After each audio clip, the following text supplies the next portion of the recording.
What's going on, everybody? It's Vince with Rooted Lawn Co. Gonna take a little bit of a different approach to this. Let's have a kickback session and discuss what makes a lawn green. So I'm sitting here on the property line. I have my neighbors to the right, my lawn to the left. What are some of the differences between the way I manage my lawn and my neighbor manages our lawn?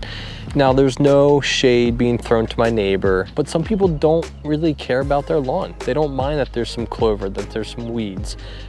But for those that do care, what are some of the things that we can do and some of the things that I can teach you? That way you can have a lawn like this or better.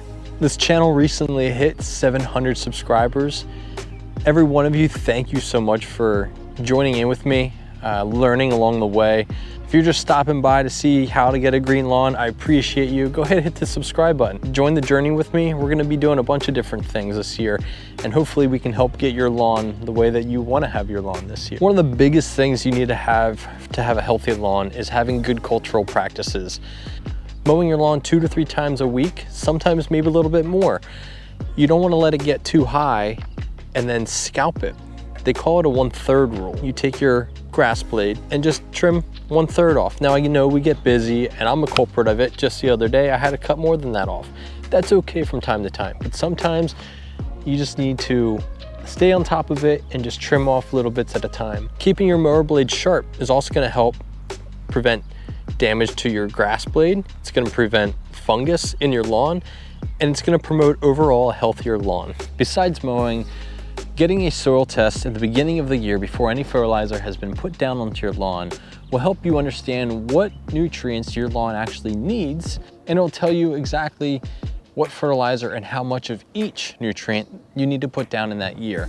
I have a video on this. Go head over and take a look at that, and I go in depth of how to collect a soil sample, some different options of sending the soil sample, what facilities. One thing I don't mention is how you read the soil test.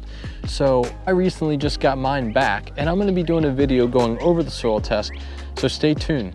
When most people start out, their lawn is primarily full of weeds, unless you move into a house that has recently been sodded, or the previous owner has been taking care of their lawn before you. So in order to get that grass to grow in nice and thick, you're gonna want to start out by putting a pre-emergent down. A pre-emergent like prodiamine, pendimethalin, which you can see in your Scott's products. I don't use Scott's products. They tend to be a little bit too expensive for my liking, but they're very simple, user-friendly. You can go to the store, grab a bag, and it has many of the things that you need in there. Dithiopyr is also a pre-emergent that you can put down. Most popular one is the prodiamine or barricade. It's a water dispersible granular, or it's a granular that you can put in your broadcast spreader and spread it across your lawn. The way that these pre-emergents work is once watered in, they create a barrier on your turf that as soon as the seed starts germinating, they don't prevent the germinating. The seeds do germinate, but the roots are unable to grow. So when we put down the pre-emergent, we're battling the weeds, we're allowing our turf to start to grow in thicker. And then if weeds start to pop up throughout the year, you can use some herbicides according to the label. Another thing to point out is we need to be good stewards of the products, the fertilizers, the herbicides that we are able to use so freely. So read the label, apply as directed. Let's just do a good job at being good stewards of the products that we're able to have. Once our soil temps are starting to heat up, it's getting 50 to 55 degrees. We have the pre-emergent down to prevent the grassy weeds. Our lawn is gonna be hungry, so we're gonna put down an application of fertilizer. Most people will put down an application of granular fertilizer, and depending on what your soil test reads, will tell you exactly what ratio you're gonna want of the nitrogen, phosphorus, potassium, the NPK.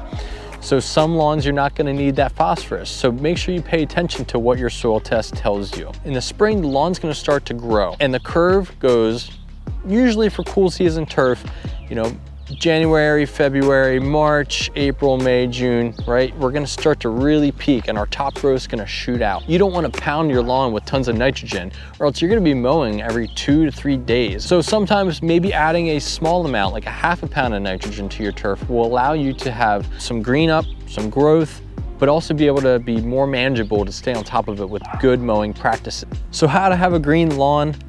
3 steps we can take this spring to help ensure that your lawn can look better than it did last year and be more green.